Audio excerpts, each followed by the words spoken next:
Paper பேட்டர்ன்களை கொண்டு தையல் பயிற்சி பகுதி 1.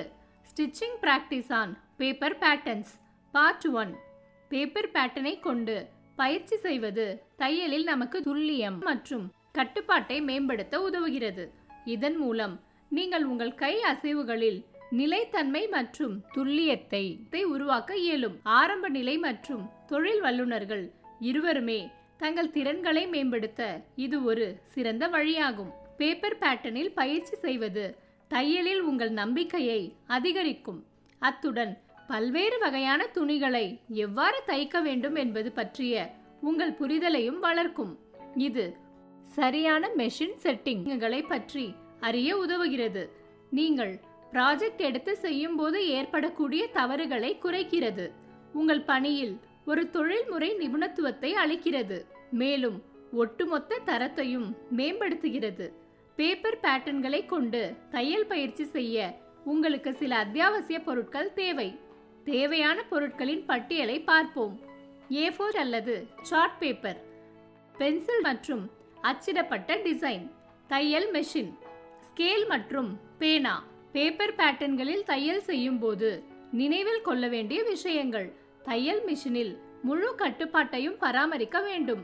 இதனால் தையல் நேர்த்தியாகவும் துல்லியமாகவும் இருக்கும். மெஷினை மெதுவாக இயக்கி ஊசியின் திசையில் கவனம் செலுத்துங்கள். ஊசியை கோடுகளுக்கு மேல் மிகச் சரியாக இயக்குவதற்கு பயிற்சி செய்யுங்கள். ஒவ்வொரு பயிற்சிக்கு பிறகும் உங்கள் தையல்களை கவனமாக ஆராய்ந்து மேம்படுத்த வேண்டிய பகுதிகளை அடையாளம் காணவும். பொறுமையுடன் தையல் செய்யுங்கள். உங்கள் திறன்களை செம்மைப்படுத்த தவறாமல் பயிற்சி செய்யுங்கள். ஒரு மெஷினை பயன்படுத்தி பேப்பரில் எவ்வாறு தையல் பயிற்சி செய்வது? முதலில் ஒரு பேப்பர் பேட்டர்ன் மற்றும் டிசைனை தேர்ந்தெடுக்கவும். ஒரு A4 ஷீட் அல்லது எந்த ஒரு சைஸிலாவது ஒரு வெற்று பேப்பரையும் எடுத்துக்கொள்ளுங்கள்.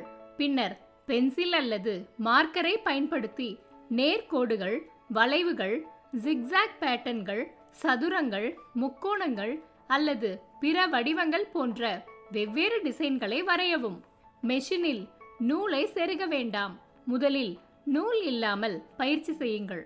தையல் மெஷினின் வகை மற்றும் மாடலை பொறுத்து மெஷின் செட்டிங்குகள் மாறுபடும்.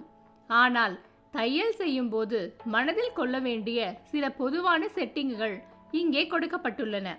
பேப்பர் தையல் ஊசி மற்றும் செட்டிங் டிப்ஸ்: 17/10 அல்லது 80/12 அளவு ஊசி பேப்பரில் தைப்பதற்கு சிறந்ததாக கருதப்படுகிறது. இந்த ஊசிகள் மெல்லியவை, ஆனால் பேப்பரை கிழிக்காமல் தைக்கும் அளவுக்கு வலுவானவை.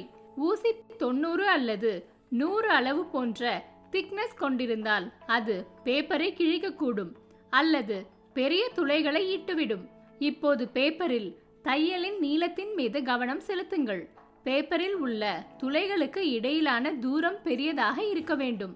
எனவே மெஷினின் தையல் நீளத்தை 3 முதல் 4 மில்லிமீட்டர் வரை இருக்குமாறு அமைக்கவும். மிக குறுகிய தையல் பேப்பரை கிழிக்கக்கூடும். பேப்பரில் மெதுவான வேகத்தில் தைக்கவும். பேப்பர் கிழிவதை தடுக்கவும். ஊசி உடையும் அபாயத்தை தவிர்க்கவும் மெஷினின் வேகம் குறைவாக இருக்க வேண்டும். பயிற்சிக்கு பிறகு பேப்பரை கவனமாக பாருங்கள். தையலை முடித்த பிறகு பேப்பரை அகற்றி ஊசியின் துளைகள் கோட்டின் மீது உள்ளனவா இல்லையா என்று சரிபார்க்கவும்.